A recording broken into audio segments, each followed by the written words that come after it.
Hello YouTube, this is Darkon633 and today is my finale of my Blast of the Past Few series, and I'll be reviewing the Transformers Animated 2-pack, Jetfire and Jetstorm.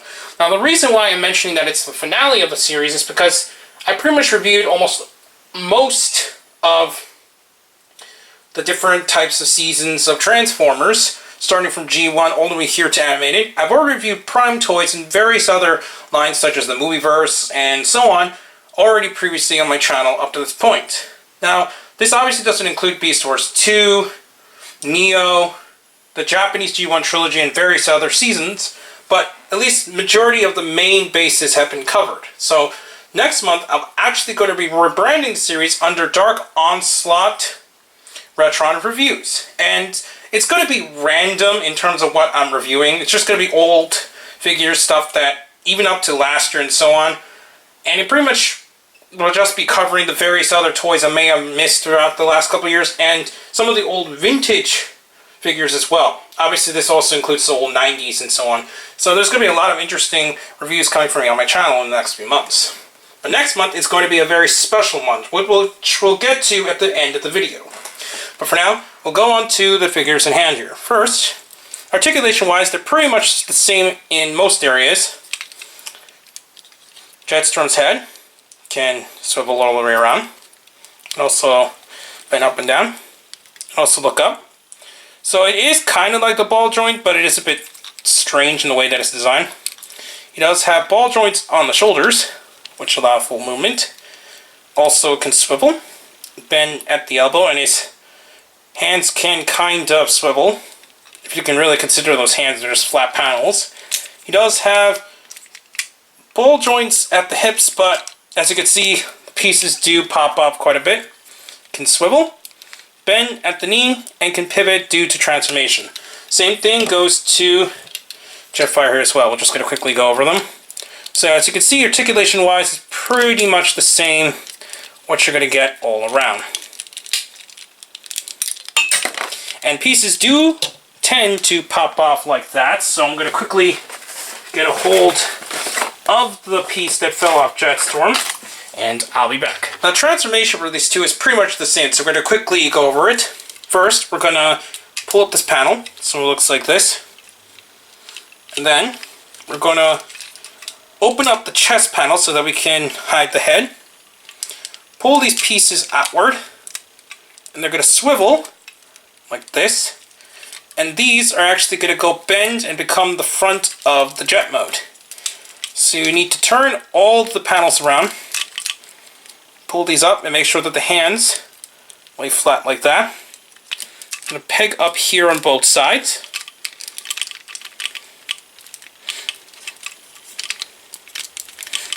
Which can be a bit tricky. As long as you get everything together, it should snap into place. Okay, put on. Sometimes it could be a bit finicky. There we go. And now, we're going to take these, bend these hip pieces down, and we're going to push these up both sides to become kind of like these little wing flaps. There. We're going to push both legs down and put away the feet. Pull out these panels on the legs like so.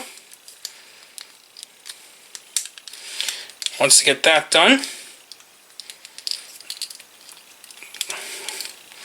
trying to get these into place. That's pretty much it for the jet mode. Now the jet mode isn't really too impressive. There isn't any landing gear or anything else, and it's just a pretty basic jet mode. The same thing goes for Jetfire as well, so we're just going to quickly transform off screen so we can go on to the next step. And here's your back. Jetfire transforms the exact same way as Jetstorm, so as long as you know how to transform Jetstorm, you'll be able to transform Jetfire. Now, I forgot to show in the transformation for Jetstorm, these pieces actually need to peg in like so. So let's just quickly get that out of the way. And then what's cool is that these twins can actually transform together in vehicle mode as well. So this isn't really combining, but it kind of is. What happens is that down here, as you can see, there are alternate pegs on both sides. Same thing with the pegs here. As you can see right there. And these are going to snap in together once you get everything in. It'll be a bit tricky to pull off because the panels don't like to align very well. But what's going to happen is that it becomes kind of like a tri-jet. And once you plug them together, there you have him in his tri-jet combination, which is a bit ludicrous, but also really awesome at the same time.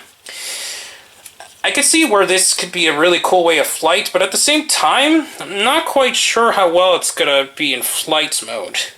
But anyways, we're just going to unpeg them and transform them back into robot mode since they actually have one other form of transformation.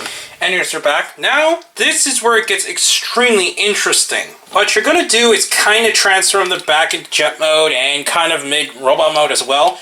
But what's going to happen is that they actually can combine, but not in the traditional sense.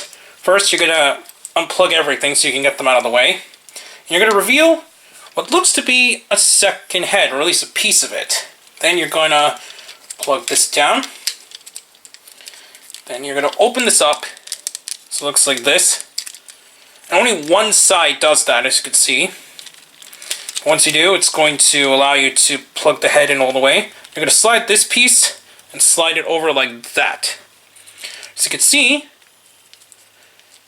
it already kind of looks a bit strange there. What you're going to do is make sure that this turns around, and this thing does pop off, so be wary. And it's not a very clear peg area, so be careful. Once you get that around, there you have that. Turn this around, you're going to slide this out a little more. Then what you're going to do next is pull this around, so it looks like this, and make sure that you kind of put it back into, as if you're going to transfer it into jet mode. So now you have a fist. As you can see there, there's actually a fist molded in the design there. And back here is where it gets a bit tricky. There isn't really an official way to turn this around, but I like to make sure that the fists are not visible. And these become these little back panel pieces, which I'll get to in a minute, as you can see right there. And we're going to put Jetstorm down and do the same for Jetfire. It's pretty much the same except in the opposite direction. Unpeg everything, open up the piece here, pull out that piece, push this down, open up the piece there, put away this panel piece, and then you can be able to plug it in, like so.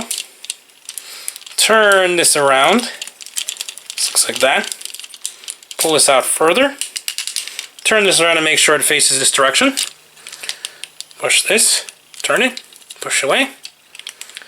Then do the same with this side for the panel pieces here.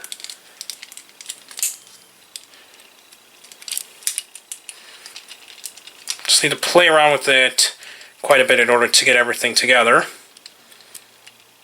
So it looks like this. And similar to the way, which reminds me of the Brave series, Gao Gaigar, you're going to do something similar to symmetrical docking, but it's a bit off in the way that symmetrical docking works. Then you're going to plug everything together. There you have Jetfire and Jetstorm. And it's really crazy but awesome combined mode. Now, one thing that is a bit disappointing about this set is that there isn't really any way to hold any weapons, and the set didn't even come with any weapons, so he was just pretty much a hand-to-hand kind of fighter. Another thing that's a problem is that the panels at times do not like to stay together that well, and the back wing pieces here like to move around a lot, and there isn't a real official way in order to get them into place, so you just kind of keep it outwards like that. So that's actually pretty cool besides the fact that there isn't really an official way to put little flaps out there. Articulation-wise in this mode is that because of the way that the head is designed, it doesn't have any head articulation, but it does have outward shoulders and can kind of bend outwards, like back and forth, but you need to move the shoulder joint in order to get into place, so it doesn't really have that much movement there. It does have an elbow joint, and it can also swivel, as I mentioned earlier.